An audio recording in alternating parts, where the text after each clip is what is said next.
ದಕ್ಷಿಣ ಕನ್ನಡ ಜಿಲ್ಲೆಯ ಸುಮಾರು 340ಕ್ಕೂ ಹೆಚ್ಚು ಮನೆಗಳಲ್ಲಿ ಶ್ರಮಿಕರ ಪ್ರಮುಖ ಬೇಡಿಕೆ ಈಡೇರಿಸಲು ಸರ್ಕಾರವನ್ನ ಒತ್ತಾಯಿಸಿ ಪ್ರತಿಭಟನೆ ನಡೆಸಿ ಸರ್ಕಾರಕ್ಕೆ ಮನವಿಯನ್ನ ಸಲ್ಲಿಸಿದರು. ಕೊರೋನಾ ಸಮಸ್ಯೆಯಿಂದ ಬಳಲೆ ಬದುಕಲು ಕಷ್ಟಪಡುತ್ತಿರುವ ಎಲ್ಲ ಕಾರ್ಮಿಕರಿಗೂ ದುಡಿಯುವ ಜನರಿಗೂ ಮಾಸಿಕ ತಲಾ 10,000 ರೂಪಾಯಿಯಂತೆ ಮುಂದಿನ 3 ತಿಂಗಳು ಪರಿಹಾರ ಕೊಡಬೇಕು. ಎಲ್ಲರಿಗೂ ಮುಂದಿನ 6 ತಿಂಗಳು ತಲಾ 10 ಕೆಜಿ ಆಹಾರ ರೇಷನ್ ಒದಗಿಸಬೇಕು. ಮೈಕ್ರೋ ಸಾಲಗಳನ್ನು ಮನ್ನಾ ಮಾಡಿ ಮಹಿಳೆಯರನ್ನ ಋಣ ಮುಕ್ತಗೊಳಿಸಬೇಕು ಹಾಗೂ ಮನೆ ಮನೆಗೆ ಬಂದು ಟಾರ್ಚರ್ ಕೊಡುವ ಮೈಕ್ರೋ ಫೈನಾನ್ಸ್ಗಳನ್ನು ತಡೆಯಬೇಕು ಮೊದಲಾದ ಬೇಡಿಕೆಗಳನ್ನು ಮುಂದಿಟ್ಟು ಪ್ರತಿಭಟನೆ ನಡೆಸಿ ಮುಖ್ಯಮಂತ್ರಿಗಳಿಗೆ, ಕಾರ್ಮಿಕ ಸಚಿವರಿಗೆ ಸರ್ಕಾರಿ ಕರ್ನಾಟಕ ರಾಜ್ಯ ಋಣಮುಕ್ತ ಹೋರಾಟ ಸಮಿತಿಯ ರಾಜ್ಯಾಧ್ಯಕ್ಷರಾದ ಕಾರ್ಮಿಕ ನಾಯಕರು, ನ್ಯಾಯವಾದಿಗಳಾದ ಬಿಎಂ ಭಟ್ ಅವರು ಮನವಿಯನ್ನ ಸಲ್ಲಿಸಿದರು.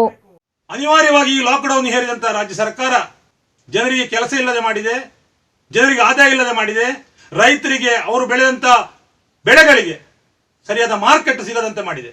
ಇದು ಸರ್ಕಾರದ ವೈಫಲ್ಯತೆಗೆ ಬಂದಂತ ಒಂದು ಉದಾಹರಣೆ ನಾನು ಹೇಳುವಂತದ್ದು. ಅಂದ್ರೆ ಇಲ್ಲಿ ನಾವು ಈಗಾಗಲೇ ಕೇಳಿದ್ದೇವೆ, ಸರ್ಕಾರದಲ್ಲಿ ಎಲ್ಲ ದುಡಿಯುವ ವರ್ಗಕ್ಕೆ, ಆದಾಯ ಇಲ್ಲದಾದವರಿಗೆ, ಕಾರ್ಮಿಕ ವರ್ಗಕ್ಕೆ, ರೈತಾಪಿ ಜನತೆಗೆ ಕನಿಷ್ಠ 10,000 ರೂಪಾಯಿ ಪ್ಯಾಕೇಜ್ ಅನ್ನು ಮುಂದಿನ 3 ತಿಂಗಳು ನೀಡಬೇಕು, ಅವರಿಗೆ ಬದುಕಿಗೆ ಆಸರೆ ಆಗಬೇಕು ಅಂತ ಹೇಳುವ ರೀತಿಯಲ್ಲಿ ಬೇಡಿಕೆ ಇಟ್ಟಿದ್ದೆವು. ಆದರೆ ಯಡಿಯೂರಪ್ಪರು ಗ್ರಹಿಸಿದ್ದಾರೆ, ನಾವು ಭಿಕ್ಷೆ ಕೇಳ್ತಾ ಇದ್ದೇವೆ ಅಂತೇಳಿ. ನಮಗೆ ಭಿಕ್ಷೆ ಬೇಡ ಸ್ವಾಮಿ, ನಮಗೆ ಪರಿಹಾರ ಬೇಕು ಅಂತ ಹೇಳೋ ರೀತಿಯಲ್ಲಿ ಇವತ್ತು ಎಲ್ಲಾ ಕಡೆ ಈ ಹೋರಾಟವನ್ನು ನಾವು ಮಾಡ್ತಾ ಇದ್ದೇವೆ. ಮುಖ್ಯವಾಗಿ ಈಗಾಗಲೇ ಘೋಷಿಸಿದಂತ 1,250 ಕೋಟಿಯಲ್ಲಿ 500 ಕೋಟಿ ಕಟ್ಟಡ ನಿರ್ಮಾಣ ಕಾರ್ಮಿಕರ ಕಲ್ಯಾಣ ಮಂಡಳಿದ್ದು, ಇನ್ನು ಸರ್ಕಾರದ ಖಾಲಿ 750 ಕೋಟಿ ಮಾತ್ರ.